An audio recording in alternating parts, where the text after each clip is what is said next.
Hello साथियों, नमस्कार, आदाब, सत श्री अकाल, good morning. Welcome to my YouTube channel skills with Pradeep sir.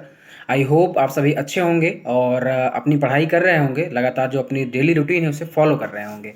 साथियों, जो भी हमारी लाइफ में चल रहा है, जो भी हमें करना है, वो सब कुछ हमारे प्लान में होना चाहिए। कोशिश आखिरी सांस तक करनी चाहिए, मंजिल मिले या तजुर्बा, चीज़ें दोनों ही नायाब हैं। तो फ्रेंड्स, हमें कोशिश हमेशा करते रहना है। किसी भी चीज़ को लेके हमारा कोई भी टारगेट हो सकता है, उसके लिए हमें हमेशा प्रयास करते रहना है। कब उसका अच्छा आउटपुट आ जाए ये ना हमें पता है ना आपको पता है। तो हमेशा मेहनत करते रहिए और अपनी आखिरी सांस तक मेहनत कीजिए। अगर हमें सफलता प्राप्त नहीं हुई तो हमें एक्सपीरियंस जरूर प्राप्त होगा और दोनों ही हमारे लिए इंपॉर्टेंट हैं। तो इसी मोटिवेशन के साथ फ्रेंड्स हम आगे चलते हैं। हमारे जो 15 क्वेश्चन की सीरीज है उसे हम देखते हैं और जो भी उसमें इंपॉर्टेंट क्वेश्चन होंगे उन्हें आप नोट करिएगा और देखते हैं फ्रेंड्स।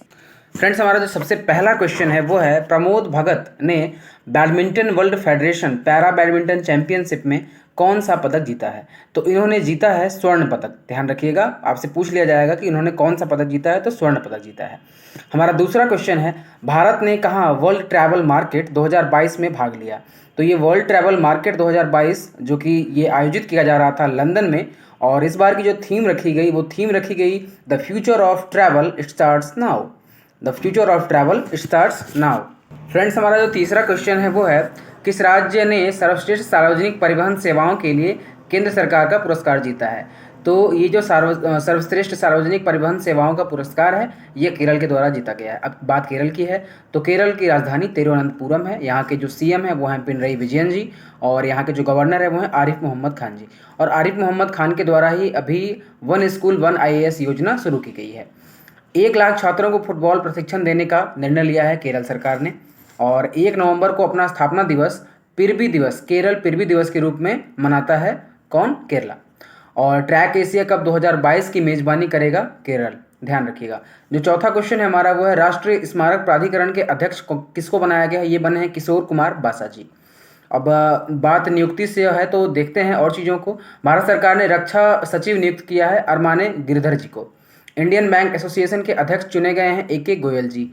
फिक्की के नए अध्यक्ष FICCI फिक्की के नए अध्यक्ष सुब्रकांत पांडा जी को बनाया गया है। अडानी एयरपोर्ट होल्डिंग्स के CEO नियुक्त किए गए हैं अरुण बंसल जी। भारतीय सेना के दक्षिणी कमान के जो प्रमुख नियुक्त किए गए हैं वो हैं अजय सिंह जी, जो कि नियुक्त किए गए हैं हाल फिलहाल में। संयुक्त राष्ट्र की वायु परिवहन समिति के अध्यक्ष के रूप में शेफाली जुनेजा जी चुनी गई हैं। तो ये सारे जो है करंट के अपॉइंटमेंट हैं। इन सभी को आप ध्यान रखिएगा, आपके एग्जाम से रिलेटेड हैं सारे के सारे।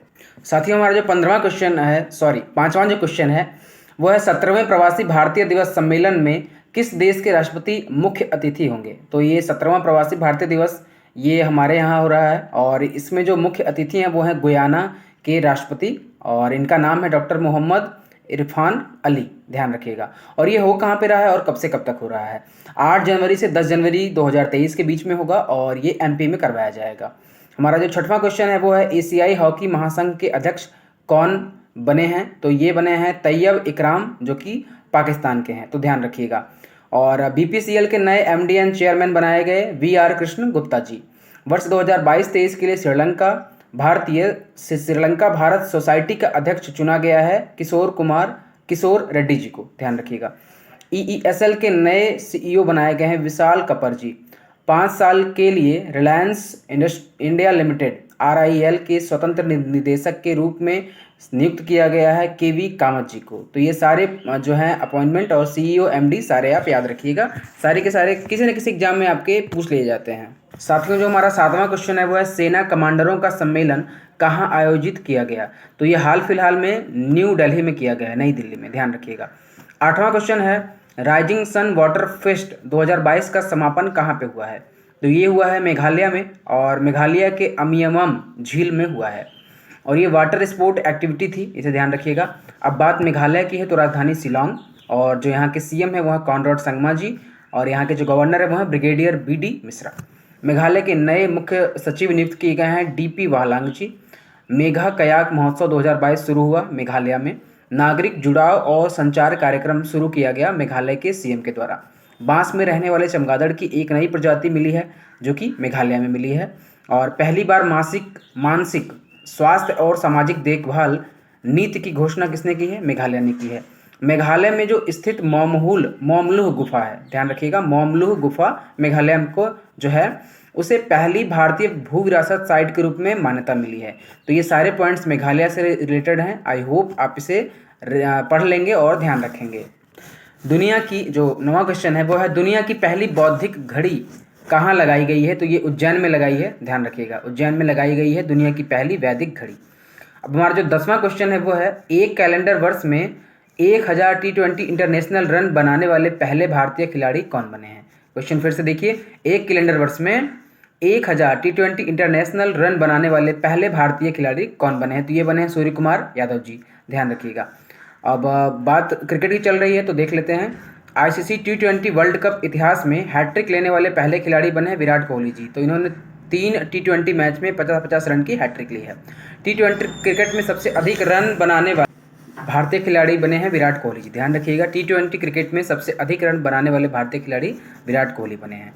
दुनिया के नंबर 1 T20 इंटरनेशनल बल्लेबाज बने हैं सूर्य कुमार यादव जी। तो सारे पॉइंट्स ध्यान रखिएगा, ये कहीं ना कहीं आपके एग्जाम के लिए इंपॉर्टेंट है। हमारा 11वां क्वेश्चन है फ्रेंड्स, पीएम मोदी की उपलब्धियों और विरासत पर लिखी गई 2 पुस्तकों का विमोचन किया गया, कहाँ पे? दुबई में किया गया। और ये किया गया कौशल विकास एवं उद्यमिता राज्य मंत्री राजीव चंद्रशेखर जी के द्वारा। अब दोनों बुक के नाम देख लेते हैं, मोदी @20 ड्रीम मीट डिलीवरी, और जो दूसरा बुक है heartfelt the legacy of faith. तो दोनों आप याद रखिएगा। अब बुक की बात चल रही है तो फ्रांसीसी लेखक रेने नाबा ने अपनी पुस्तक का विमोचन किया, न्यूक्लियराइजेशन ऑफ एशिया, ध्यान रखिएगा नाम, nuclearization of Asia. Hardeep Singh Puri ने पुस्तक लिखी है Delhi university celebrating 100 glorious years, ये बुक है Delhi university celebrating 100 glorious years, तो याद रखिएगा। डॉक्टर विमल जलान के द्वारा एक बुक लिखी गई है from dependence to self reliance. तो ये सारे बुक जो इंपॉर्टेंट है आप इन्हें नोट कर लीजिएगा, याद रखिएगा। अगला हमारा जो 12वां क्वेश्चन है फ्रेंड्स ये है, अक्टूबर माह में भारत का शीर्ष तेल आपूर्तिकर्ता देश कौन बना है? तो ये बना है रूस। अब रूस की बात है तो राजधानी इनकी मॉस्को है और यहाँ की करेंसी है रशियन रूबल, और यहाँ के जो प्रेसिडेंट है वह व्लादिमीर पुतिन जी। अब बात रूस से ही है तो पूर्व अमेरिकी सुरक्षा कॉन्ट्रैक्टर एडवर्ड स्नोडेन को अपनी नागरिकता प्रदान की है, किसने? रूस ने की है। फाइनेंशियल ईयर 2023 में भारत के पिग आयरन का सबसे बड़ा आयातक रूस। अंतर्राष्ट्रीय अंतरिक्ष केंद्र 2024 तक छोड़ने का फैसला लिया है, किसने? रूस ने। मतलब इन्होंने अपनी एक खुद की अंतर्राष्ट्रीय रूस के लिए स्पेस एजेंसी खुद की स्टैब्लिश करी है, इसलिए ये अंतर्राष्ट्रीय अंतरिक्ष केंद्र को 2024 तक छोड़ देंगे। भारत का 7वां सबसे बड़ा व्यापारिक भागीदार कौन बना है? तो ये बना है रूस। भारत का सबसे बड़ा डाई अमोनियम फास्फेट खाद आपूर्तिकर्ता कौन बना है? रूस, ध्यान रखिएगा। फिलिट शॉर्ट हैं, ये एक राइटर हैं, इन्होंने जो है पुतिन की जीवनी पर एक बुक लिखी है। बुक का नाम है Putin his life and times, Putin his life and times. हमारा अगला 13वां जो क्वेश्चन है वो है, शिक्षा मंत्रालय ने जनजातीय गौरव दिवस मनाने की घोषणा की है। तो ये घोषणा कब की गई है? 15 नवंबर को। और ये मनाने की बात क्यों हो रही है?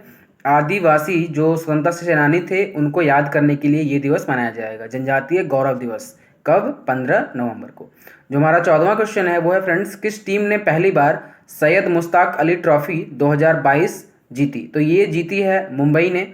और जो ये सैयद मुश्ताक अली ट्रॉफी है ये घरेलू एवं T20 की ट्रॉफी है, तो आप ध्यान रखिएगा। फ्रेंड्स हमारा अगला और 15वां जो कि आखिरी क्वेश्चन है ये है, राष्ट्रीय कैंसर जागरूकता दिवस कब मनाया गया? तो ये मनाया गया 7 नवंबर को। अब बात चल रही है दिवस की तो देखते हैं। 1 नवंबर को क्या क्या मनाया जाता है? विश्व शाकाहारी दिवस मनाया जाता है। 7 राज्यों एवं 2 केंद्र शासित प्रदेशों का स्थापना दिवस भी मनाया जाता है। तो 7 राज्य कौन कौन से हैं? केरला, कर्नाटका, आंध्र प्रदेश, पंजाब, हरियाणा, मध्य प्रदेश और छत्तीसगढ़। और जो 2 केंद्र शासित प्रदेश हैं वो कौन से हैं? लक्षद्वीप एवं पुदुचेरी। तो सारे के सारे ये जो 7 और 2 हैं, 7+2, ये सभी के सभी अपना स्थापना दिवस मनाते हैं। 2 नवंबर को क्या मनाया जाता है friends? International day to end immunity for crimes against journalist. ये डे हमको मनाया जाता है, ठीक है, ध्यान रखिएगा। 3 नवंबर को क्या मनाया जाता है? राजा चोल की जयंती मनाई जाती है और ये तमिलनाडु सरकार के द्वारा स्टार्ट किया गया है। 5 नवंबर को क्या मनाया जाता है? विश्व सुनामी जागरूकता दिवस। तो इसमें सुनामी के प्रति जागरूकता ली जाती है और इसी को बढ़ावा देने के लिए ये दिवस मनाया जाता है। हमने राष्ट्रीय कैंसर जागरूकता दिवस की बात की 7 नवंबर को, तो इसमें कैंसर की पहचान, शीघ्र निदान, रोकथाम, रोकथाम के लिए जागरूकता, ये सारी मतलब जो है सभी चीज़ें जो कि कैंसर से संबंधित हैं उन सभी को जागरूकता बढ़ाने के लिए ये दिवस मनाया जाता है। तो कब मनाया जाता है? 7 नवंबर को। फ्रेंड्स, ये थे हमारे आज के 15 इंपॉर्टेंट क्वेश्चंस। और जो हमारा लास्ट में क्वेश्चन ऑफ द डे है ये है, किसने डिजिटल चालू खाता लॉन्च किया है? किसने डिजिटल चालू खाता लॉन्च किया है? तो ये किया है जियो, पेटीएम, चेकबुक या एयरटेल। इन चारों में से किसी एक ने किया है, तो आप मुझे बताइएगा कमेंट करके कि जियो ने किया है या पेटीएम ने या चेकबुक या एयरटेल ने। तो आई होप आपने इस सेशन को एंजॉय किया होगा। जो भी इंपॉर्टेंट क्वेश्चंस होंगे आपके लिए उन्हें आपने नोट करा होगा और अपना देखा होगा जो भी आपका सेशन है। तो साथियों, ऐसे ही डेली बेसिस पे हम अगर अपने जो करंट अफेयर है इसे नोट करते रहें, पढ़ते रहें, तो हमारे लिए एग्जाम में कोई जाके बर्डन नहीं बनता। तो आई होप आपने सेशन को एंजॉय किया होगा। अगर वीडियो पसंद आई हो तो लाइक करिए, शेयर करिए, सब्सक्राइब करिए और अपने वैल्यूएबल कमेंट हमें दीजिए। तो चलते हैं फ्रेंड्स, आज के लिए बस इतना ही। मिलेंगे फिर अगली वीडियो में। जय हिंद, जय भारत।